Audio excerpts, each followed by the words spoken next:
Welcome everyone to podcast number 3 for our SAMI podcast channel. Remember, really focused on upskilling around topics like AI, which we'll talk about today, and also our soft skills.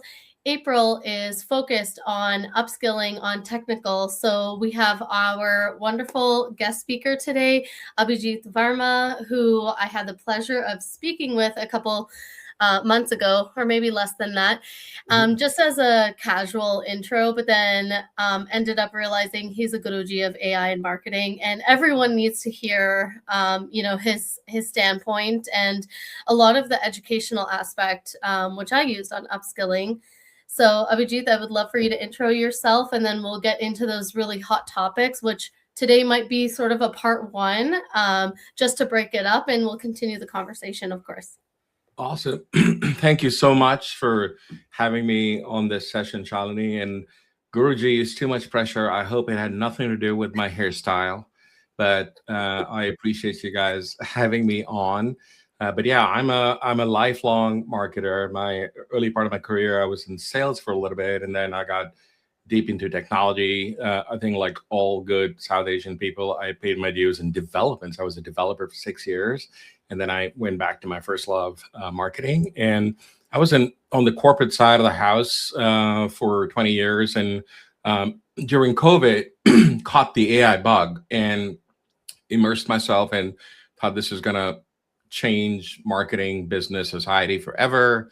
And immediately when we all kind of got out of COVID, paid my dues with the corporate overlords that I was with. They were super nice to me and everything, and then sort of parted ways and started my company called Spark Novus, and we focus on strategy, implementation, and enablement for responsible and strategic AI adoption for marketing folks. So here I am, but thank you again for having me. Yeah, of course. So, we have 5 overlaying themes that we want to hit today. Let's see if we get through it or not, because we're both chatterboxes. The first one is brand discovery. Then we want to talk about redefining marketing workflows, the rise of martech, and marketing team structures. And then the last one, which is really important, is AI team governance, which, to be honest, that's sort of my hook when I was chit-chatting with you. I was like, oh, I didn't think of that whatsoever. And that's going to be extremely important as we continue on in the journey of AI as a broader marketing and insights function. So let's start with brand discovery. And I think what I'm going to actually prompt you with is, in the good old-fashioned qualitative interviewer, how has that changed versus 2019 to when you were first introduced to now? And what does that trajectory look like? Absolutely. I like the way you said you're going to prompt me, because I thought that was intentional, given that we're talking AI. Oh, yeah. Oh, also, I'm human and AI all in one.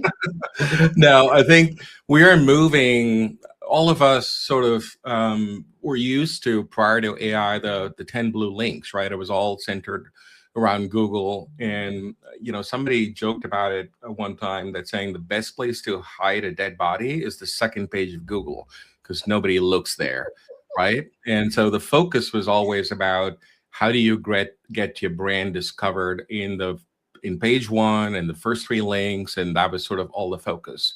And I feel in the age of AI, that is changing in a very dramatic way, where marketers for the first time are not necessarily in charge of their brand narratives in a very direct way. So in the traditional SEO sort of way, it was all about keywords and backlinks and authority building and all those sort of things, which made sure that you showed up in the top 3 links, hopefully, or page 1 at least of Google.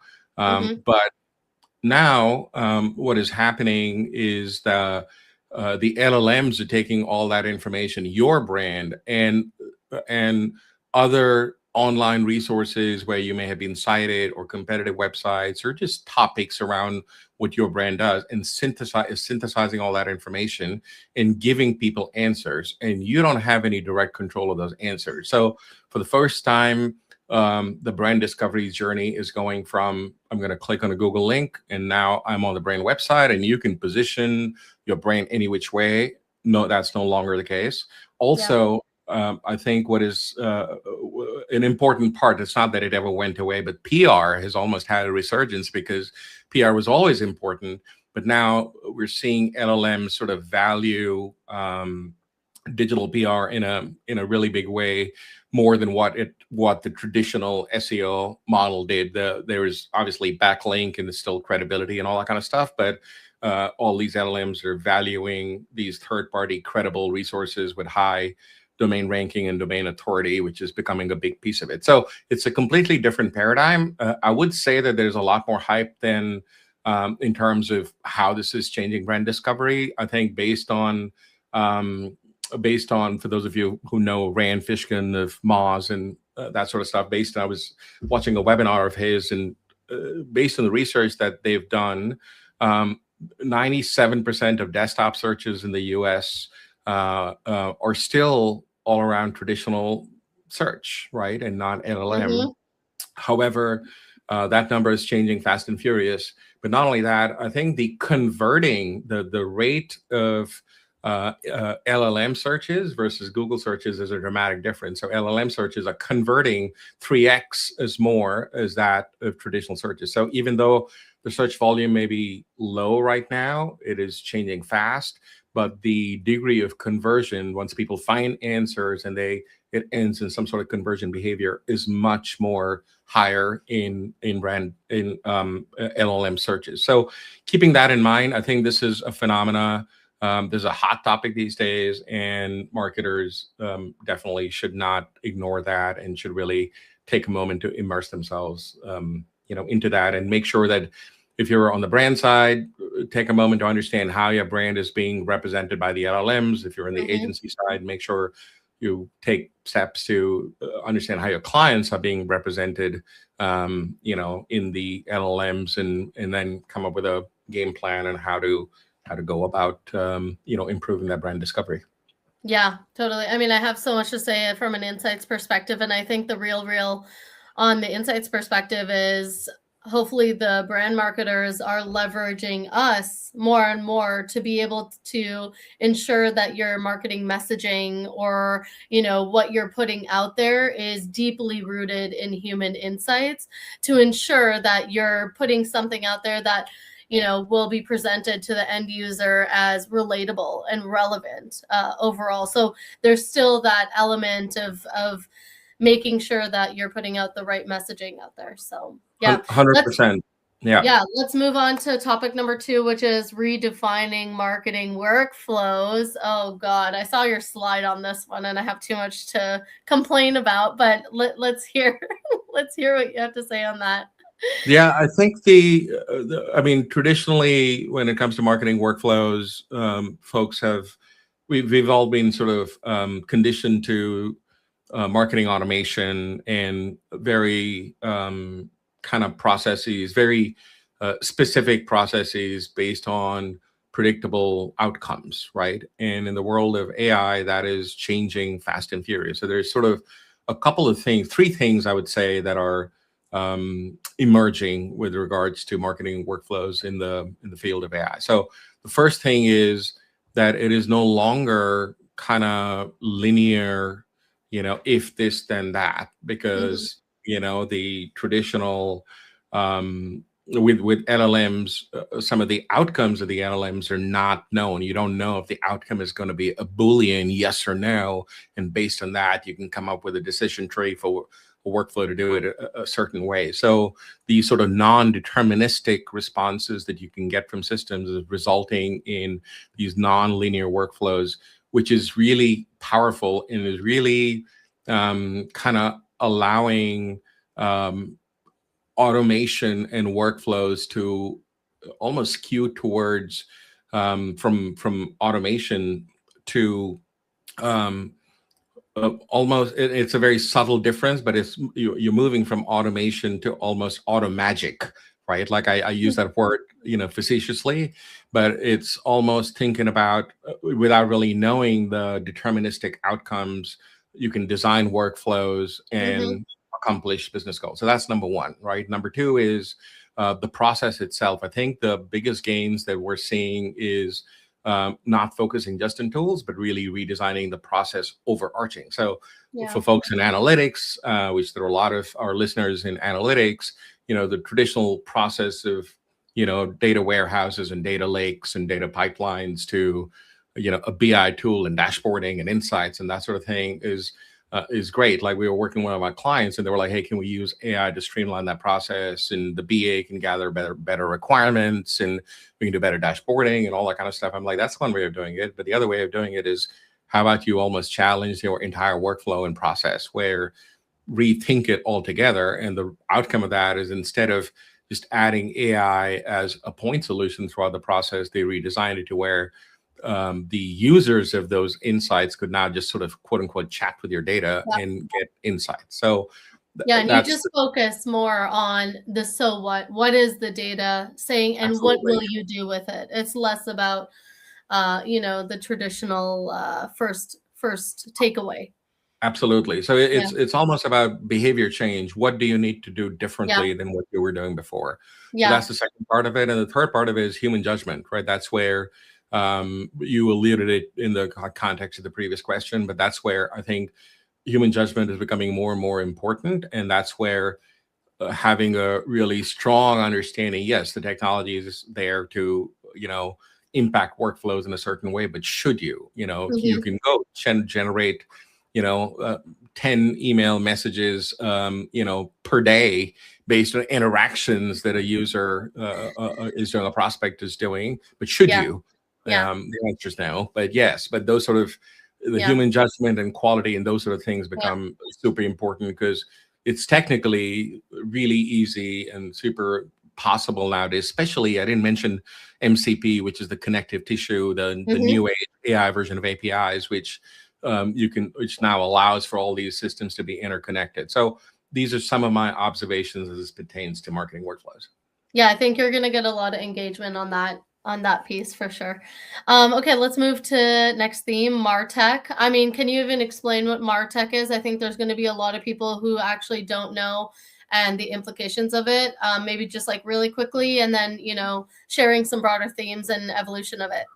Yep, martech as in marketing technology. And for those of you who follow or know who Scott Brinker is, there's a company called Chief Martech. So Scott has been sort of the founder of that organization. He was on the leadership team for HubSpot for the longest time. I think he recently quit and now dedicating his time with Chief Martech. But there is about 15,000 pieces of marketing technology, which Scott and his organization has been documenting for I think over a decade, right? And that stack has increased in kind of a breakneck speed, and the last 2-3 years has been insane. So you can imagine marketers, when you're looking for technologies, any category you can think of, there's just a lot for you to deal with. But what AI is doing is going off the last point that I made with regards to workflows, is evolving from just a stack of typical point solutions. Hey, what's my CRM? What's my email? What's my creative suite? And it's going from these sort of point solutions to an interconnected ecosystem, which is powered by AI. So now, for those of you who've played around with using a very simple example of Cloud Cowork, I know it's very new, so a lot of you may not have done it, but for those of you who've played with it, you can now hook up your Cloud Cowork with multiple systems, right? So we have it hooked up with our CRM, with our Canva, with our Google Drive, and all those sort of things. With our MailChimp and a whole bunch of these different tools, and within one prompt, it'll orchestrate where it's getting the data from, how do you want to ETL the data, what do you want to do, how do you want to leverage it, and it's super powerful. So that sort of movement from point solutions to an interconnected system that marketers can orchestrate is just a very powerful opportunity for marketers to really extract the most value out of their martech. But can I add to that, hot take? You still need that human context and experience, some, deep years or business context experience to even understand of how it's being used and to apply it appropriately. Because if you're just shooting in the dark with the overall system, it's not going to be as effective, the efficacy of how you implement it. So maybe not hot take, who knows who's going to agree with me on that or not, but definitely an implication to think about. Yeah, Going no, forward. I think you're right. I mean, at the end of the day, I think humans are driving it. One of my friends is part of our local community here in Atlanta, coined this phrase, the AI human sandwich.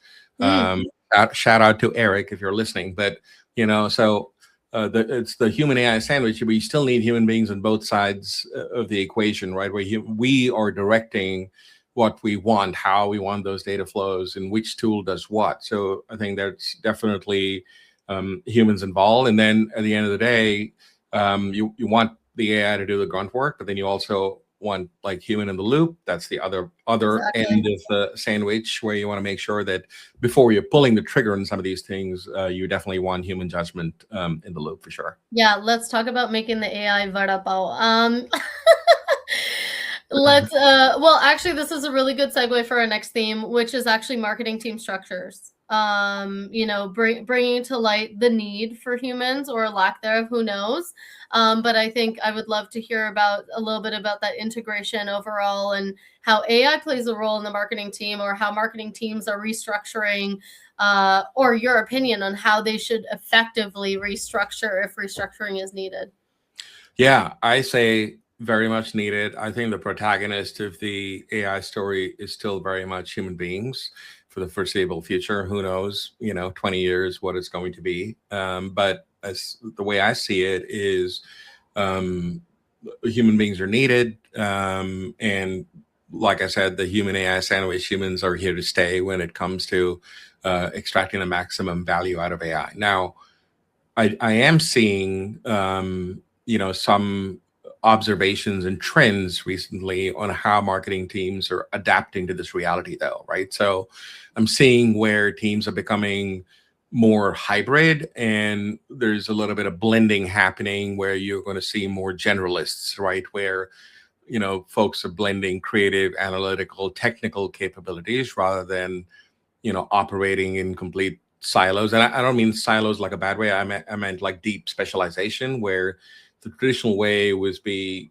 have a copywriter, and then you have a designer, and then you have a, let's say I'm just talking about an email format, like you're sending out emails, and then you have a marketing automation person who's taking the copy and the creative and assembling your HTML and hitting a send on an email, and there could be others involved in the process. And a lot of these things, I'm not saying we don't need these things, but there's a lot more degree of autonomy that marketers can now have, where you can have a creative person come up with a template.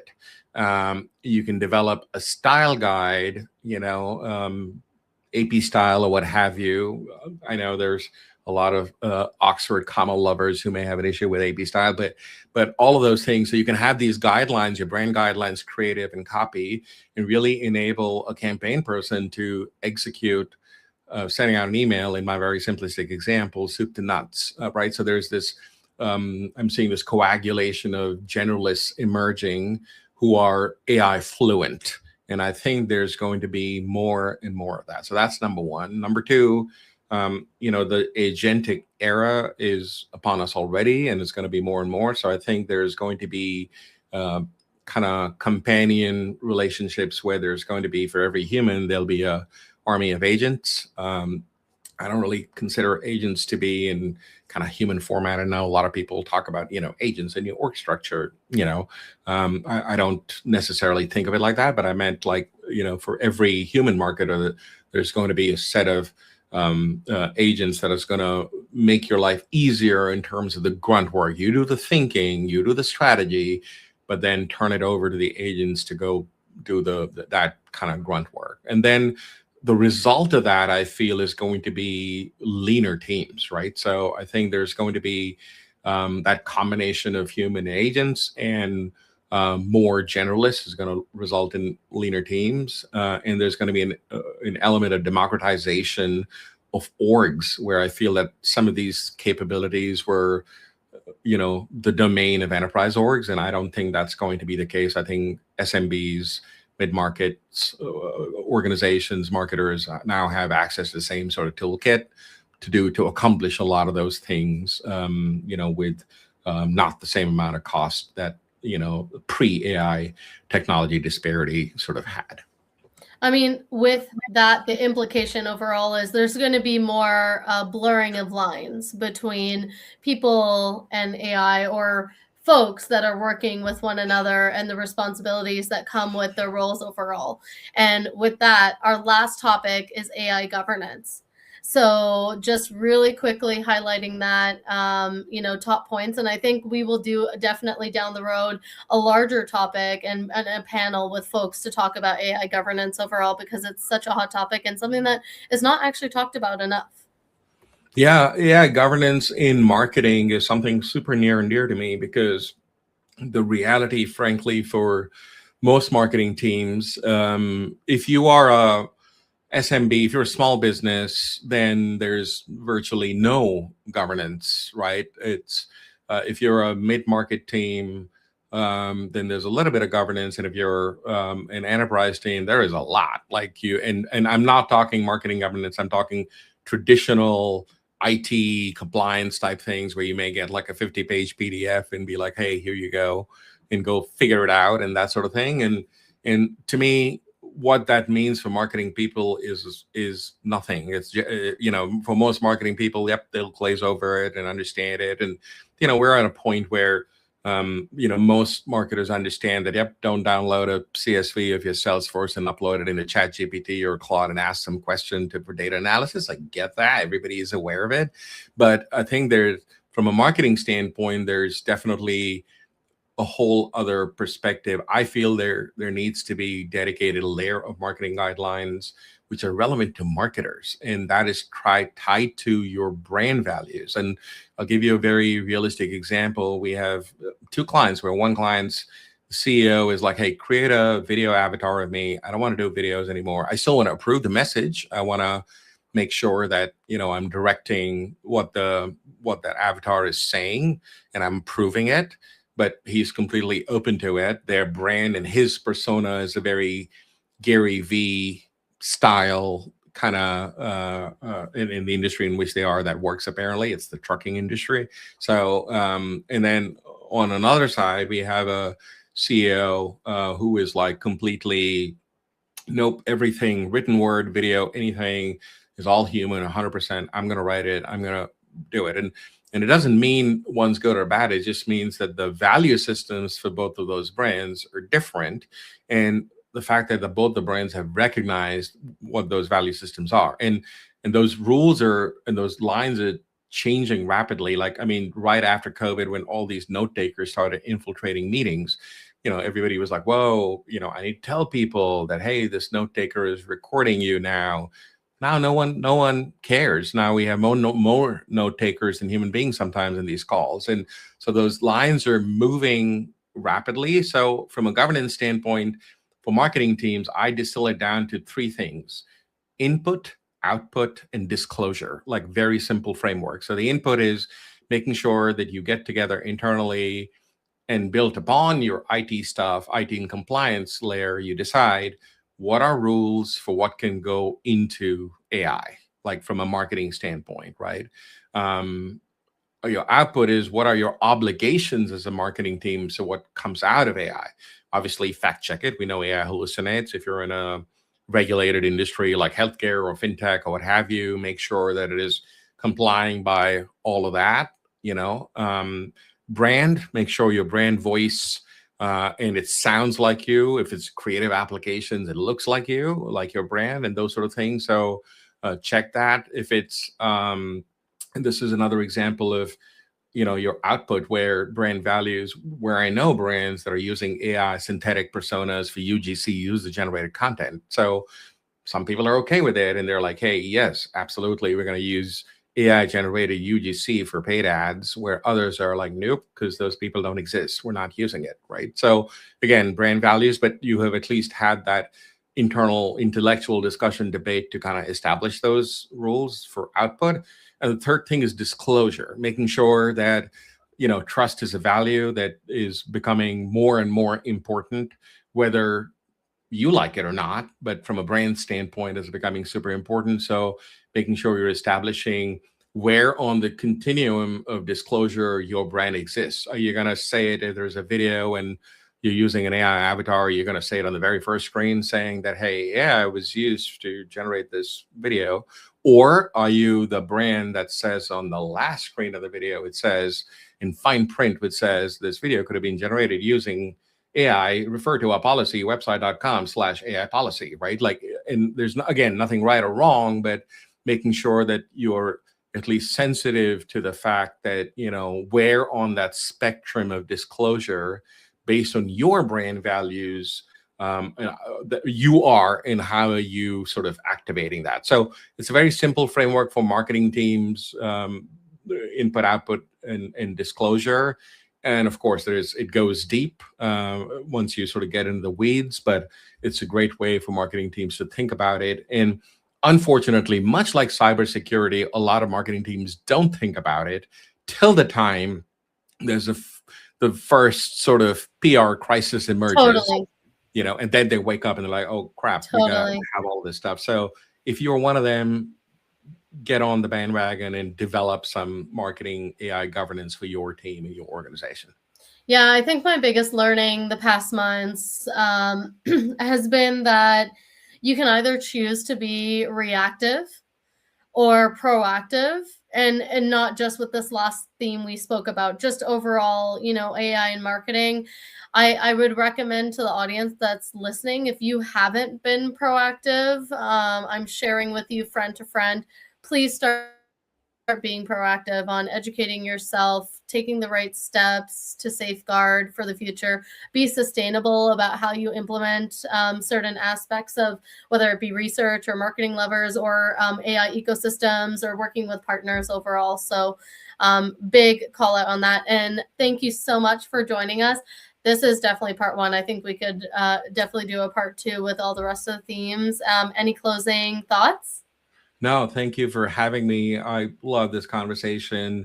I think it's just one of those things where you can't ignore these days. So the sooner folks get on this bandwagon, the better it is. And I do have to say, I feel the South Asian community is definitely, at least in my observation, more forward-leaning than not. So kudos to the community. At least in SAMI, I think people are just interested in speaking about it overall, and there's definitely organic engagement. So, okay, well, thank you so much, and see everyone at episode 4 next month.